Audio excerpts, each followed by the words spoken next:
দ্রাবিড় উৎকল বঙ্গ বিন্দই জলধিত রঙ্গ তব শুভ নামে জাগে।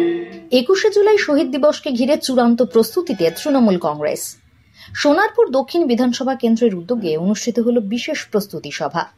রাজপুর রবীন্দ্র ভবনে এই সভার আয়োজন করেন বিধায়ক লাভলি মৈত্র।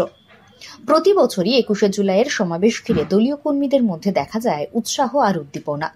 এই বছর সেই উন্মাদনায় যেন আরও বাড়তি মাত্রা, কারণ সামনেই 2026-এর বিধানসভা নির্বাচন। তাই এবারের 21শে জুলাই পাচ্ছে আলাদা রাজনৈতিক তাৎপর্য। সবাই উপস্থিত ছিলেন ডায়মন্ড হারবার যাদবপুর সাংগঠনিক জেলা সভাপতি শুভাশিস চক্রবর্তী, রাজপুর সোনারপুর পুরসভার পুরপ্রধান পল্লব কুমার দাস, সোনারপুর পঞ্চায়েত সমিতির সভাপতি বলাই চন্দ্র বারিক, এছাড়াও ছিলেন এলাকার সমস্ত কাউন্সিলর ও পঞ্চায়েত সদস্যরা।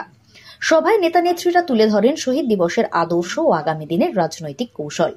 রাজপথে দলের শক্তি দেখাতে এবার লক্ষ্যমাত্রা বৃহত্তর উপস্থিতি, নিখুঁত সংগঠন। 21শে জুলাইয়ের আগে দলকে আরও সংহত করতে একজোট তৃণমূল কংগ্রেস সোনারপুর থেকে রাজপথ পর্যন্ত। আজকে 21শে জুলাই প্রস্তুতি সভা ছিল আমাদের সোনারপুর দক্ষিণ বিধানসভা তৃণমূল কংগ্রেসের উদ্যোগে, এবং উপস্থিত ছিলেন আমাদের জেলার সভাপতি শুভাশিস চক্রবর্তী এবং সাংগঠনিক সভাপতিরা, শাখা সংগঠনের সভাপতিরা এবং আমাদের দক্ষিণ বিধানসভা তৃণমূল কংগ্রেসের সর্বস্তরের নেতৃত্ব, সহকর্মীরা, সহযোদ্ধারা।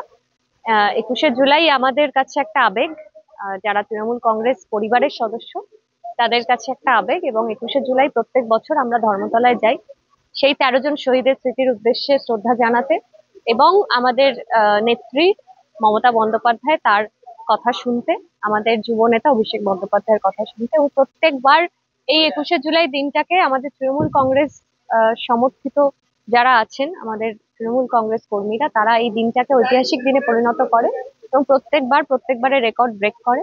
এবারেও আমাদের ভরসা, বিশ্বাস যে সারা রাজ্য থেকে মানুষ যেরকম আসবে, সোনারপুর দক্ষিণ বিধানসভা থেকেও আগের বারের থেকে বেশি কর্মী সমর্থকরা যাবে। এবং শুধুমাত্র কর্মী সমর্থক না, অনেক মানুষ শহীদদের স্মৃতিতে শ্রদ্ধা জানাতে যায়, তাদের শহীদ তর্পণে যায় এই দিনটাতে। এবং এবারেও আমরা সবাই একত্রিত হয়ে আগের বারের থেকে বেশি মানুষের সমাগম হবে ধর্মতলা, এবং আমরা সবাই মিলে একসঙ্গে শহীদের স্মৃতির উদ্দেশ্যে শ্রদ্ধা জানাবো এবং আমাদের আগামী দিনের বার্তা আমাদের দলনেত্রী এবং আমাদের যুব নেতা অভিষেক বন্দ্যোপাধ্যায়ের কাছ থেকে শুনবো। প্রথমে হিন্দু মুসলমানের ভেদাভেদ, এখন আবার অবাঙালি বাঙালি, এখন আবার বাংলা ভাষার অমর্যাদা। আর সেই একটা, আমি বলি, এদের দেশের প্রতি, এদের সংস্কৃতির প্রতি কোনো টান নেই। এদের চিন্তা করবেন না, এদের কিভাবে বাদ দিতে হয় তার চেষ্টা, তার সঙ্গে দোষর হয়েছে। একটা অপদার্থ 34 বছরে ধ্বংসস্তূপে রেখে যাওয়া, খালি শকুনের দিকে তাকিয়ে থাকে। বিন্দই জলধিত রঙ্গ তব শুভ নামে জাগে, তব শুভ আশিস মাগে, গায়ে তব জয় গাথা, জনগণ মঙ্গল দায়ক জয় হে ভারত ভাগ্য বিধাতা, জয় হে জয় হে জয় হে জয় জয় জয়। Bureau report, Sonarpur update.